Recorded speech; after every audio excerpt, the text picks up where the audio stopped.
अस्सलाम वालेकुम dear students. आज हम FLP2 की डिस्कशन करने जा रहे हैं केमिस्ट्री के हवाले से। इसमें हमारे पास जो पहला एक क्वेश्चन डिस्कस किया गया है वो क्या है। इसमें हमने नंबर ऑफ़ एटम्स कंपेयर करने हैं सोडियम और पोटाशियम के। तो वो कहता है 11.5 ग्राम जो है वो किसके गिवन है, सोडियम के। तो बताएं पोटाशियम के कितने होंगे। तो नॉर्मली आपको पता है 23 ग्राम पर मोल जो मोलर मैस होता है वो हमारे पास किसका होता है, सोडियम का। सही है। तो ये उसका हाफ मैस है 11.5। ठीक है। तो अब हम भी उसी के लिहाज से देखेंगे कि हमारे पास पोटाशियम, तो पोटाशियम का जो मोलर मैस है वो हमारे पास कितना होता है 39 ग्राम पर मोल। तो 39 का जो हाफ होता है वो क्या होगा, इज द राइट ऑप्शन। तो लिहाजा Charlie is the right option. आगे नंबर ऑफ मालिक्यूल्स की बात हो रही है वाटर के अंदर। तो हम नॉर्मली क्या करते हैं, जो भी हमारे पास क्वांटिटी गिवन होती है उस मैस को तो मोलर मैस पे डिवाइड करते हैं और एवोगाड्रो से क्या कर देते हैं, मल्टीप्लाई। तो 10.8 किलोग्राम है, तो हम क्या करेंगे 1000 से मल्टीप्लाई करेंगे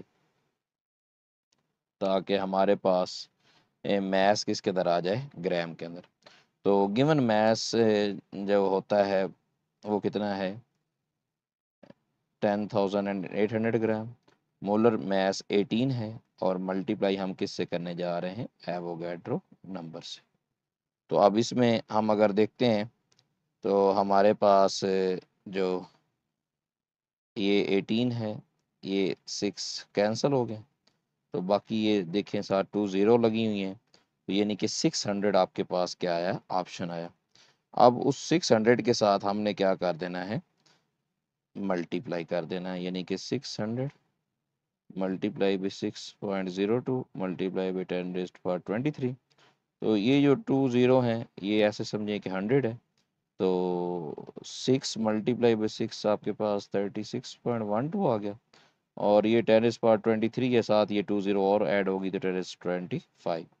तो अब हमारे पास आंसर क्या आएगा, 3.6 मल्टीप्लाई बाई 10⁻20। सॉरी ये पहले 23 था ना, ठीक है। 25 हुआ तो साथ में ये क्या हो गया 26। तो राइट ऑप्शन हमारे पास क्या है, चार्ली है। ठीक है। इस तरीके से अब हमारे पास जो नेक्स्ट डिस्कशन है वो कैलकुलेट नंबर ऑफ मोल्स है पोटाशियम सल्फेट के। प्रोड्यूस 10 ग्राम जो है वो पोटाशियम हाइड्रोक्साइड है with excess of sulphuric acid. यानी कि रिएक्शन आपके पास जो है वो रिएक्शन किस किस का है, वो है हमारे पास KOH का, किसके साथ, सल्फ्यूरिक एसिड के साथ। ठीक है। तो अब इसमें हमारे पास जो प्रोडक्शन होगी वो पोटाशियम सल्फेट की होगी, साथ में क्या होगा, वाटर प्रोड्यूस। ठीक है। तो ये इक्वेशन बैलेंस होगी। ठीक है। अब वो कहता है कि जो पोटाशियम हाइड्रोक्साइड के वो है 14 ग्राम। ठीक है। अब हमारे पास जो डिस्कशन में है, अगर इसमें आप गौर से देखें तो जो पोटाशियम का हाइड्रोक्साइड का मैस होता है वो पोटाशियम 39 है, ऑक्सीजन 16 है और हाइड्रोजन तो 56 है। तो टोटल जो मैस है वो कितना है, 1112। ठीक है। तो अगर हम इसके लिहाज से देखें तो हमारे पास जस्ट 14 ग्राम गिवन है। तो अगर 112 को अगर हम 14 में कन्वर्ट करते हैं तो हमें किसके ऊपर डिवाइड करना पड़ेगा, हमारे पास अगर हम इसको 8 के ऊपर डिवाइड कर दें तो हमारे पास आंसर कितना आता है, 14 ग्राम। ठीक है। तो अब उसने क्या पूछा है कि calculate number of moles of potassium sulphate, तो 1 मोल है। ठीक है ना। तो उस हवाले से इसकी भी जो क्वांटिटी होगी उसको हम किसके ऊपर कर देंगे, 8 के ऊपर डिवाइड। यानी कि 1 मोल है तो आंसर कितना आएगा, 1/8 आएगा। तो 1/8 अगर हम डिवाइड करते हैं तो आंसर क्या आता है, 0.125। आगे हाइड्रोजन एटम है, इसका इंक्रीजिंग एनर्जी ऑर्डर है। तो 2s सबसे कम होती है। फिर ये 3 सब शेल जो है 3s है, इसके साथ 3py है और 3px है, ये इकट्ठे आ जाएंगे। फिर जो 4 वाले हैं वो अलहदा से आ जाएंगे। तो लिहाजा जो राइट ऑप्शन हमारे पास बनेगा वो कौन सा बनेगा, अल्फा। क्योंकि हाइड्रोजन एटम की बात हो रही है तो इसके 1s के अंदर इलेक्ट्रॉन मौजूद है, बाकी एम्प्टी पड़े हैं। तो उसकी एनर्जी के लिहाज से हम ये ऑप्शन बताते हैं। तो इसमें से हाइड्रोजन एटम के केस में वो कहता है क्लोजर टू द न्यूक्लियस, जिसमें हमारे पास n की वैल्यू स्मॉलर होगी वो क्या होगा, क्लोजर टू द न्यूक्लियस। तो वो कौन सा राइट ऑप्शन है, 5F। इसी तरीके से नेक्स्ट है the correct order of total number of node of atomic orbital. तो नोड ज़्यादा f में होती हैं, फिर उसके बाद d होता है, फिर आपके पास p का नंबर आता है और फिर किसका आता है, s का। तो लिहाजा हमारे पास जो राइट ऑप्शन है वो कौन सा है, बीटा है। इस तरीके से हाईएस्ट प्रेशर की बात पूछी गई है। पहले ऑप्शन में हमारे पास से 1 टोर है, तो एटीएम की अगर बात करें तो 7/60 एटीएम की इक्वल आएगा। जो बीटा ऑप्शन है ये मिलीमीटर ऑफ मरकरी है, ये भी वही बात आएगी, 760 एटीएम की इक्वल आएगा। इसी तरीके से सेंटीमीटर है, तो इसमें हमारे पास 76 होता है एटीएम, और जो न्यूटन पर मीटर स्क्वायर है इसमें 101325 एटीएम आएगा। सही है, तो इसमें हमने कन्वर्शंस की है। तो आपको पता है कि जितनी डिवीजन में वैल्यू स्मॉलर होती है आंसर उतना बिगर आता है। तो लिहाजा राइट ऑप्शन हमारे पास कौन सा है, चार्ली है। अब इसी तरीके से जो नेक्स्ट एमसीक्यूज है, वॉल्यूम ऑफ रियल गैस की बात पूछी गई है हमारे पास। तो वॉल्यूम ऑफ नियर गैस जो होता है वो कहता है कांस्टेंट होता है, इंक्रीज विद डिक्रीज टेम्परेचर होता है, become zero at absolute never become zero. तो हम कहते हैं रियल गैसेस का वॉल्यूम कभी भी जीरो नहीं हो सकता। तो हमारे पास राइट ऑप्शन कौन सा है, डेल्टा ऑप्शन है। ठीक है, इस तरीके से विच of the following is true about gaseous state. Gaseous state के अंदर आपको पता है मॉलिक्यूल्स की जो काइनेटिक एनर्जी है वो बहुत ज़्यादा होती है। तो लिहाजा हम कहते हैं कि उसकी जो थर्मल एनर्जी है वो मॉलिक्यूलर अट्रैक्शन से क्या होती है, ज़्यादा होती है। इक्वल भी नहीं हो सकती और लेस भी नहीं हो सकती। ये अमोनिया है, तो अमोनिया के अंदर हाइड्रोजन बॉन्ड्स कितने होते हैं, 1 बॉन्ड पर मोल। ठीक है, इस तरीके से पर मॉलिक्यूल। इस तरीके से HF के अंदर हमारे पास 1 होता है, वाटर के अंदर हम 2 कहते हैं। तो इसमें हमारा जो कंपटीशन होता है वो किस किस के दरमियान होता है, वो नंबर ऑफ लोन पेयर्स और हाइड्रोजन एटम्स के दरमियान होता है। ठीक है, तो जो चीज़ कम होगी उतने क्या बनेंगे, हाइड्रोजन बॉन्ड्स बनेंगे। तो लोन पेयर 1 है, हाइड्रोजन 3 है, तो कम क्या है, 1 लोन पेयर, तो लिहाजा बॉन्ड भी क्या बनेगा, 1 हाइड्रोजन बॉन्ड। आगे energy of molecules in liquid state की बात की जा रही है। तो लिक्विड स्टेट के अंदर हम नॉर्मली ये कहते हैं कि वो minimum at the bottom, maximum in the middle, negligible, not equally distributed. तो ये सारी है, तो वो हम नॉर्मली कहते हैं, हम एवरेज काउंट करते हैं। तो लिहाजा इसका मतलब क्या होगा, हर जगह पे वो इक्वल नहीं होगी। तो लिहाजा राइट ऑप्शन कौन सा है, अल्फा है। कंडेंसेशन प्रोसेस जो है, कंडेंसेशन में क्योंकि हमारे पास जो लिक्विड मॉलिक्यूल्स है वो किस में कन्वर्ट होते हैं, सॉरी वेपर्स जो हैं वो हमारे पास किस में कन्वर्ट होते हैं, लिक्विड के अंदर। ठीक है, कंडेंस किया जाता है ना। तो इस कंडेंसेशन प्रोसेस के अंदर जो होती हैं, सारी बात है, मॉलिक्यूल्स वेपर से लिक्विड में आ रहे हैं तो फोर्सेस डेवलप होंगी। तो राइट ऑप्शन कौन सा है, अल्फा है। अमार्फस सॉलिड कौन सा है, बाकी सारे क्रिस्टलाइन सॉलिड हैं, रबड़, प्लास्टिक, ये सारे जो होते हैं अमार्फस सॉलिड्स होते हैं। इनमें से नॉन क्रिस्टलाइन सॉलिड्स पेयर कौन सा है, दोनों पेयर्स की बात हो रही है, तो वो हमारे पास वुड और ग्लास है। ये दोनों ही क्या है, नॉन क्रिस्टलाइन। अब सक्रोज है, डेल्टा ऑप्शन में, वो क्रिस्टलाइन है, ग्लास नॉन क्रिस्टलाइन है। बीटा में भी टेबल साल्ट जो है वो क्रिस्टलाइन है, अल्फा में डायमंड जो है वो क्रिस्टलाइन है। ठीक है, तो इस हवाले से ये क्वेश्चन डिस्कस करना है। अच्छा, नेक्स्ट हमारे पास which of the following is always isotropic in nature. तो आइसोट्रोपिक जो ऑल डायरेक्शन में सेम होती हैं फिजिकल प्रॉपर्टीज, तो वो बॉइलिंग पॉइंट होता है। बाकी इसके ऑप्शन पॉसिबल नहीं है क्योंकि बाकी सारे इन आइसोट्रोपिक इन नेचर है। अब इसी तरीके से क्वेश्चन नेक्स्ट जो हम डिस्कस करने जा रहे हैं वो क्या है, विच of the following change will favour the formation के बारे में पूछा है, adequate amount of ammonia at equilibrium. तो ये हमारे पास एक इक्विलिब्रियम प्रोसेस है, इसके हवाले से हम बात करेंगे कि किस केस में अमोनिया ज़्यादा बनेगा। तो वो डेफिनेटली रिएक्टेंट्स के मोल ज़्यादा हैं तो इसका प्रेशर ज़्यादा हम करेंगे, तो प्रोडक्ट की अमाउंट भी क्या बनेगी, ज़्यादा बनेगी। तो राइट ऑप्शन कौन सा है, चार्ली है। 17 डायनामिक इक्विलिब्रियम है, इज डिस्टर्ब्ड बाय। तो डायनामिक इक्विलिब्रियम है, ये किस चीज़ से हम डिस्टर्ब कर सकते हैं, उसमें हमने ली चार्लियस प्रिंसिपल के अंदर पढ़ा है, टेम्परेचर हो, प्रेशर हो, कंसंट्रेशन हो, तो हम उसकी मदद से इसको डिस्टर्ब कर सकते हैं। ये हमारे पास एक इक्विलिब्रियम एक्सप्रेशन है, इसके हवाले से हमने बात करनी है कि इसके बारे में कौन सी बात ठीक है। Increase of pressure favours forward reaction, इसमें एक चीज़ ज़हन में रखनी है कि जो वॉल्यूम वाला फैक्टर है वो डिवीजन में है, डिनोमिनेटर में या न्यूमरेटर में नहीं है। तो इसलिए लिहाजा हमारे पास जो राइट ऑप्शन है वो क्या है, decrease of pressure favours forward reaction.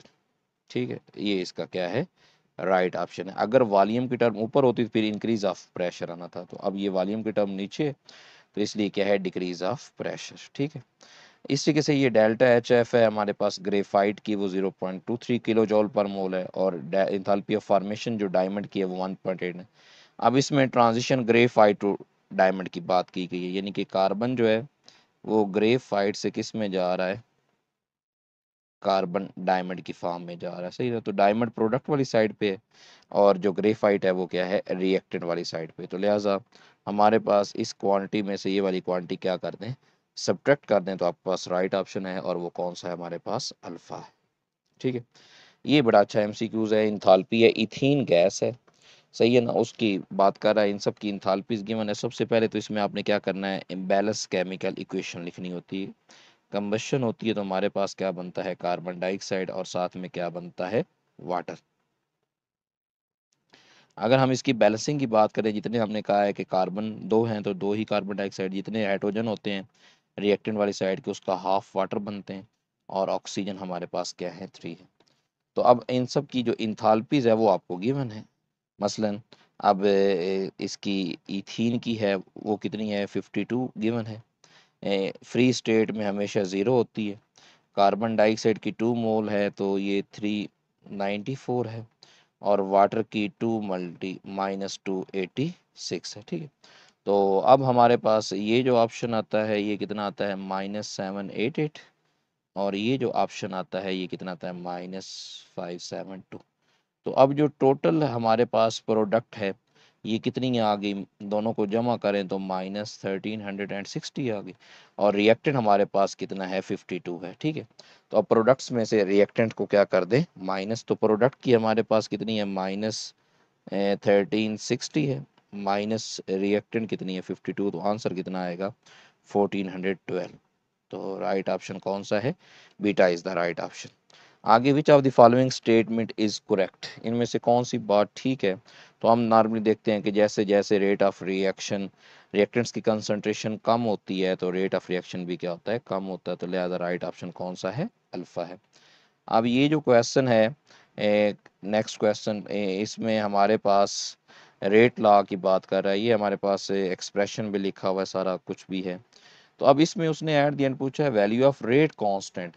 तो रेट कांस्टेंट जो है वो कंसंट्रेशन के ऊपर डिपेंड नहीं करता, टेम्परेचर के ऊपर डिपेंड करता है। तो लिहाजा राइट ऑप्शन क्या होगा, सेम होगा।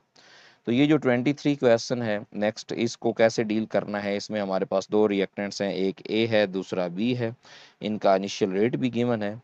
तो अब इसमें वो देखता है कि किस तरीके से आपने डील करना है। तो पहले देखें, ए को वो क्या रखता है, कांस्टेंट रखता है, लेकिन यहाँ पे ज़रा गौर करें तो इसने बी को कितने टाइम्स, 2 टाइम्स बढ़ाया है।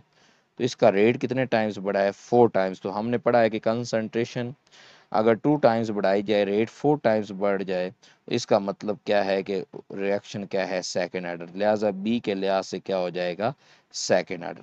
अब हम बात करते हैं ए की, कि ए के लिहाज से इस रिएक्शन का क्या होगा। अगर आप ए के लिहाज से देखेंगे तो हमारे पास यहाँ पे देखें ये कांस्टेंट है, लेकिन ये वैल्यू देखें कितने टाइम्स बढ़ी है, 2 टाइम्स। तो अब पहली और तीसरी का कंपैरिजन करें तो रेट भी कितने टाइम्स बढ़ा है, 2 टाइम्स।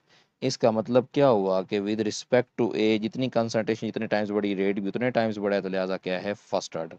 तो ओवरऑल थर्ड ऑर्डर है। तो लिहाजा राइट ऑप्शन आपके पास कौन सा होगा, beta is the right option. इसी के से if chlorine is pass through heart NaOH, बड़ा फेमस क्वेश्चन है हमारे पास। ये हमारे पास सोडियम हाइड्रोक्साइड है, जब इससे क्लोरीन पास की जाती है एट हाई टेम्परेचर तो हमारे पास NaClO3 बनता है, साथ में NaCl बनता है, साथ में क्या बनता है हमारे पास, वाटर। तो अगर हम ऑक्सीडेशन स्टेट की बात करें तो क्लोरीन क्या है, -1 होती है, यहाँ पे है सोडियम +1, सोडियम +1 है, ऑक्सीजन -2, तो -6 हो गया।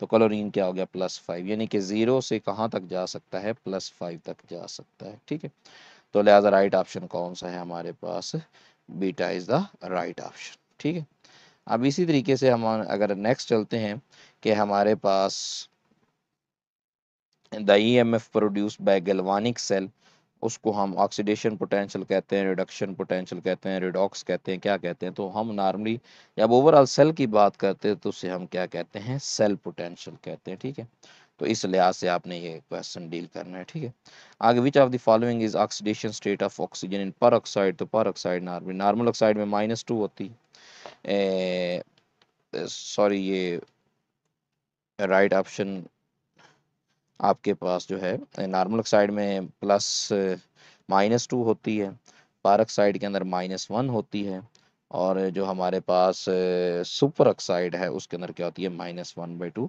तो लिहाजा आपके पास जो राइट ऑप्शन है वो कौन सा है, beta is the right option. तो इस लिहाज से आपने ये करनी है। ठीक है, अब इस तरीके से जो नेक्स्ट क्वेश्चन है वो क्या है, मालिक्यूल्स की ओवरलैपिंग की बात की जा रही है कि मालिक्यूल किस तरीके से ओवरलैप करते हैं। तो इसमें हम देखते हैं कि हमारे पास molecule overlap of p orbitals only. तो ये हमारे पास कौन सा मॉलिक्यूल है, फ्लोरीन मॉलिक्यूल है, क्योंकि इसमें पीजी ओवरलैप आपस में करते हैं और वो क्या बनाते हैं, सिग्मा बॉन्ड्स बनाते हैं। ठीक है, तो ये हमारे पास इसकी डिस्कशन है। अब जो कोवलेंट बॉन्ड है, ये अगर हाइड्रोजन हाइड्रोजन की बात करें या आप क्लोरीन क्लोरीन की बात करें, जब सेम एलिमेंट्स में होता है, एटम्स में होता है, तो हम कहते हैं 100% कोवलेंट है। तो पार्शली आयनिक जैसे कि ICl है, HF है, तो इनके अंदर partial positive partial negative electronegative difference की वजह से भी आता है, तो इसलिए इसके अंदर आयनिक और कोवलेंट दोनों करेक्टर होते हैं। तो लिहाजा हमारे पास जो राइट ऑप्शन है वो बोथ A एंड B है। मैग्नीशियम मेटल है, ऑक्सीजन नॉन मेटल है, तो लिहाजा बॉन्ड क्या होगा, आयनिक इन नेचर होगा। अब जो कोवलेंट बॉन्ड्स हैं ये डायरेक्शनल हैं, बाई डायरेक्शनल हैं, मल्टी डायरेक्शनल हैं या नॉन डायरेक्शनल है। तो नॉर्मली हम ये कहते हैं कि जो आयनिक बॉन्ड्स होते हैं वो नॉन डायरेक्शनल होते हैं, लेकिन जो कोवलेंट बॉन्ड्स हैं ये क्या होते हैं, डायरेक्शनल, एक स्पेसिफिक डायरेक्शन में ये क्या बना रहे होते हैं, बॉन्ड बना रहे होते हैं। इसी के से मैक्सिमम फर्स्ट आयोनाइजेशन पोटेंशियल, ये हमारे पास थर्ड पीरियड के एलिमेंट्स हैं, दूसरे तीसरे चौथे पांचवें ग्रुप के। तो इसमें हमारे पास जो फास्फोरस है इसकी मैक्सिमम होती है, क्यों, क्योंकि फास्फोरस केस में जो p ऑर्बिटल है ये क्या होता है, हाफ फील्ड होता है। तो हाफ फील्ड की स्टेबिलिटी पार्शली फील्ड से क्या होती है, ज़्यादा होती है। आगे potassium forms potassium ion and not K2 positive, यानी कि ये सेकंड आयोनाइजेशन एनर्जी को करता है। क्यों, क्योंकि पोटाशियम का जो चौथा शेल है उसके अंदर एक ही इलेक्ट्रॉन होता है, वो एक इलेक्ट्रॉन निकल जाए तो दूसरा इलेक्ट्रॉन निकालने के लिए एनर्जी ज़्यादा चाहिए। तो इसलिए हम कहते हैं कि हमारे पास जो आयोनाइजेशन एनर्जी है वो पहली लो होती है, लेकिन जो दूसरी आयोनाइजेशन एनर्जी है वो क्या होती है, हाई होती है। तो लिहाजा हमारे पास जो राइट ऑप्शन बनेगा वो कौन सा होगा, डेल्टा होगा। इस तरीके से हमारे पास वर्ल्ड अल्कली की बात हो रही है। अब अल्कली के बारे में जब हम बात करते हैं तो ये अरेबिक वर्ड है अल्कली, जिसका मतलब क्या होता है, एशिस, क्योंकि सोडियम पोटाशियम एशिस के अंदर पाई जाती थी, तो इसलिए हम इनको क्या कहते हैं, अल्कलीज कहते हैं। पैरामैग्नेटिक बिहेवियर किस वजह से होता है, तो ये बेसिकली अनपेड इलेक्ट्रॉन की वजह से होता है। ठीक है, इस तरीके से फेरिक आयन जो है इसके अंदर नंबर ऑफ अनपेड इलेक्ट्रॉन, तो फेरिक आयन की जो इलेक्ट्रॉनिक कॉन्फ़िगरेशन है वो हमारे पास क्या है, ऑर्गन तक सेम होती है, S का इलेक्ट्रॉन निकल जाते हैं और D के अंदर जो है हमारे पास पीछे क्या बचते हैं, टोटल 5 इलेक्ट्रॉन्स। तो हमारे पास जो अनपेड होते हैं वो कितने होते हैं, 5 होते हैं। तो लिहाजा राइट ऑप्शन कौन सा है, चार्ली।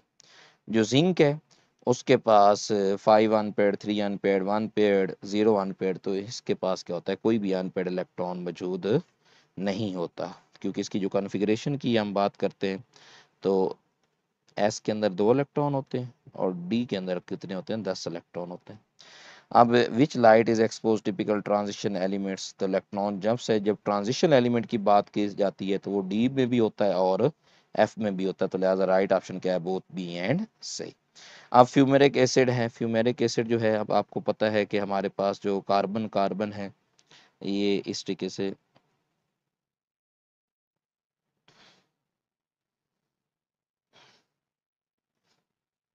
ठीक है, तो कार्बोक्सिलिक ग्रुप अगर दोनों तरफ हो ना, ये अनसैचुरेटेड डाई कार्बोक्सिलिक एसिड होता है, सही।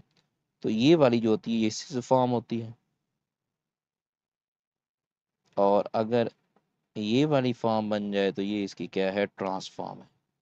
ठीक है, और याद रखिएगा जो मैलिक एसिड होता है ये सिस होता है, जबकि जो ट्रांस है वो हमारे पास क्या होता है, फ्यूमेरिक एसिड। ठीक है, तो इस बेस पे हम ये कहते हैं कि ये क्या करते हैं, cis and trans isomers show करते हैं, यानी कि ज्योमेट्रिकल आइसोमरिज्म। तो लिहाजा राइट ऑप्शन कौन सा हो गया, बीटा हो गया।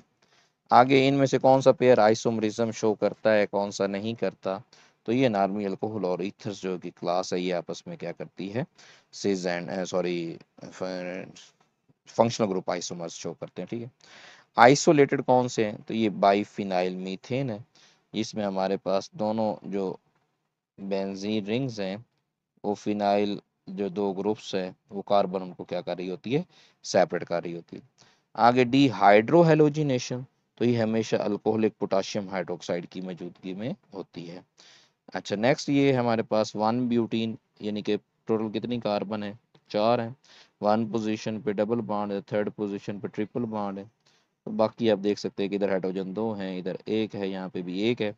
तो पाई बॉन्ड्स हमारे पास टोटल तीन है, यानी कि ये बीटा और डेल्टा तो हो ही नहीं सकता क्योंकि इधर पाई बॉन्ड पांच और दो है। बाकी अब सिक्स सिग्मा है या सेवन सिग्मा है, तो हम देख सकते हैं कि हमारे पास जो सिग्मा बॉन्ड्स हैं कार्बन कार्बन में वो हमारे पास टोटल तीन है, और बाकी जो है वो हाइड्रोजन के साथ चार हैं। तो लिहाजा राइट ऑप्शन क्या है, Charlie is the right option.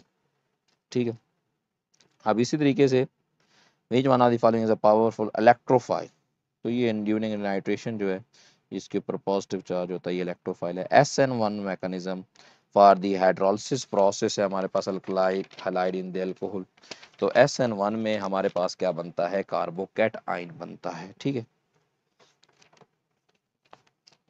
या एक अमाइन है तो ये सिंपल आप देखिए आयोडाइड रिमूव हो रहा है और अमाइनो ग्रुप साथ में क्या हुआ है, ऐड, तो ये हमारे पास न्यूक्लियोफिलिक सब्स्टिट्यूशन हुई है। तो राइट ऑप्शन क्या है, डेल्टा। ये बड़ा फेमस MCQज है। Good nucleophile as well as good leaving group, तो हमारे पास आयोडाइड है।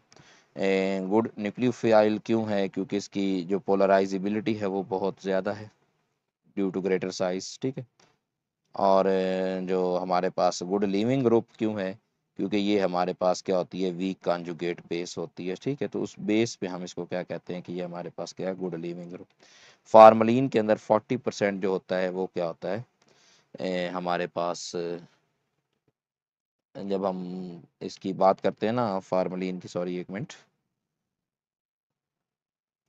कि हमारे पास जो फार्मलिन सोल्यूशन होता है बेसिकली इसके अंदर 8% जो होती है वो मैथानॉल होती है, जो हमारे पास 52% होता है ये वाटर होता है, बाकी जो 40% है वो हमारे पास क्या होता है, मैथनॉल होता है, या जिसको हम फार्मल्डिहाइड भी कहते हैं। सही है, तो उसने MCQs में मैथनॉल पूछ लिया, तो लिहाजा राइट ऑप्शन हमारे पास क्या है, 8% है। Carbonyl compounds undergo nucleophilic addition reaction, ये न्यूक्लियोफिलिक एडिशन रिएक्शन क्यों शो करते हैं, किस बेस पे करते हैं, तो हमारे पास जब हम इसका मैकेनिज्म डिस्कस करते हैं कि इस मैकेनिज्म के मुताबिक जो हमारे पास एनाइन बनता है, यानी कि नेगेटिव चार्ज, ये वाली चीज़ जो है ना,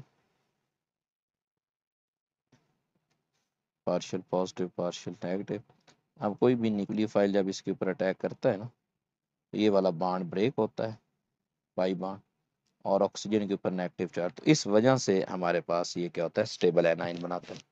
आगे suitable reducing agent for aldehydes, तो वो हमारे पास क्या होता है, सोडियम बोरोहाइड्राइड। सोडियम बोरोहाइड्राइड में क्या होता है, बेसिकली सोडियम आयन अलग हो जाते हैं और टेट्राहाइड्रोबोरेट अलग होता है। अब ये टेट्राबोरेट जो है इसका जो हाइड्राइड आयन होता है ये बेसिकली रिड्यूस करता है, सही, तो इसलिए स्ट्रॉन्गर रिड्यूसिंग एजेंट।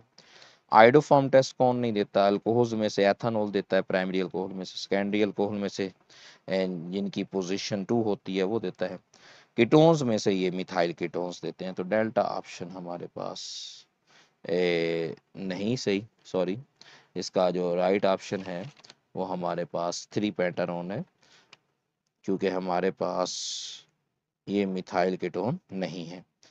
ठीक है, ये हमारे पास किसका फार्मूला है, टू पेंटा थ्री पेंटानोन का। जैस्मीन जो फ्लेवर है वो हमारे पास किसके अंदर मौजूद होता है, तो ये हमारे पास बेंजाइल एसीटेट के अंदर होता है। अब जो बेंजाइल एसीटेट है ये हमारे पास CH2, ये बेंजाइल ग्रुप है, और ये वाला हमारे पास क्या है, एसीटेट ग्रुप। तो ये वाला जो आर्टिफिशियल फ्लेवर्स हम बात करते हैं, ठीक। अब इसी तरीके से हमारे पास जो फर्दर है वो क्या है कि which are the first strong acid. तो ये अल्कोहल, फिनोल, कार्बोक्सिलिक एसिड और वाटर में से हम जो देखते हैं वो कार्बोक्सिलिक एसिड की एसिडिटी ज़्यादा होती है, तो लिहाजा ये दो ऑप्शन तो नहीं हो सकते। अब इन दोनों में ज़्यादा जितनी नंबर ऑफ कार्बन बढ़ती हैं तो एसिडिटी कम होती है, तो लिहाजा राइट ऑप्शन कौन सा है, चार्ली। आगे प्राइमरी स्ट्रक्चर जो प्रोटीन्स का है, तो इसमें बेसिकली प्राइमरी में क्या होता है, पेप्टाइड लिंकेज जो हम कहते हैं, तो उसका जो सीक्वेंस होता है। बाकी सेकेंडरी में फिर आगे हाइड्रोजन बॉन्डिंग की वजह से बनता है। आगे थर्ड ऑर्डर जो प्रोटीन स्ट्रक्चर्स है, जो उसका तीसरे ऑर्डर की बात करता है, तो उसमें बेसिकली क्या होता है, 3D जो ट्विस्टिंग एंड फोल्डिंग मौजूद होती है। तो ये हमारे पास किसकी थी, सेकेंड FLP की डिस्कशन। ओके बेटा, अल्लाह हाफिज़।